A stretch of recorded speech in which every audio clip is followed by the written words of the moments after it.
புதுச்சேரியில அவர் பண்ண கூட்டத்தை நம்ம பார்க்கும்போது பக்கா பிஜேபியோடைய பி டீம்ன்றது வெளியே தெரிஞ்சிடுச்சு. எதை வச்சு சொல்றீங்க? எதை வச்சு சொல்றேன்னா, ஒரு தமிழ்நாட்டுல திமுகவை திட்டுறாருன்னா, தமிழ்நாட்டுல ஆளுங்கட்சியா இருக்கிறாங்க. சரி, நீங்க ஒரு எதிர்கட்சின்றீங்க, ஆளுங்கட்சியை திட்டதான் செய்யணும். அதுதான் இது. ஆனா இங்கேயும் ஒரு கருத்தியல் ரீதியா இல்லாம ஆச்சரியக்குறின்ற ஒரு போர்வையில மறைஞ்சிருக்கிற ஒரு தற்குறி மாதிரி ஏதோ ஒண்ணு வளரிட்டு இருக்காரு.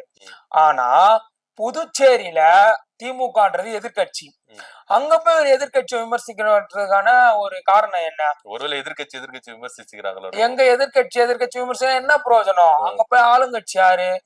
பாஜக, என்ஆர் காங்கிரஸும் பாஜகவும் கூட்டணி.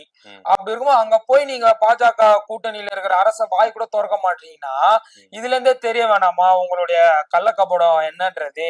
அது இல்லாம இங்க தமிழ்நாட்டுல ஒளரி கொட்டி செருப்படி வாங்குறது இல்லாம புதுச்சேரியிலயும் போய் ஒளரி கொட்டியிருக்காரு.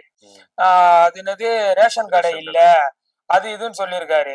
அது மட்டும் இல்லாம இப்ப புதுச்சேரியில அந்த ஏதோ ஒரு மருந்து இஷ்யூ மிகப்பெரிய இஷ்யூ ஆயிருக்கு.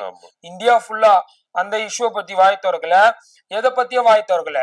அது மட்டும் இல்லாம என்ன சொல்லியிருக்காருன்னா, தமிழ்நாட்டுல இருக்கிற வரைக்கும் ஒன்றிய அரசுன்னு பாஜகவை சொல்லிட்டு, பாஜக கூட்டணியில ஆளுகின்ற புதுச்சேரியில போயிட்டு அங்க போய் மத்திய அரசுன்னு சொல்லியிருக்காரு. அதாவது முழுக்க முழுக்க அவரை மிரட்டி உருட்டி அவருக்கு ஸ்கிரிப்ட் இப்படிதான் இருக்கணும்ன்றது எழுதி கொடுத்துருக்காங்க. அதை போய் அவர் அங்க பேசிட்டு வந்திருக்காரு.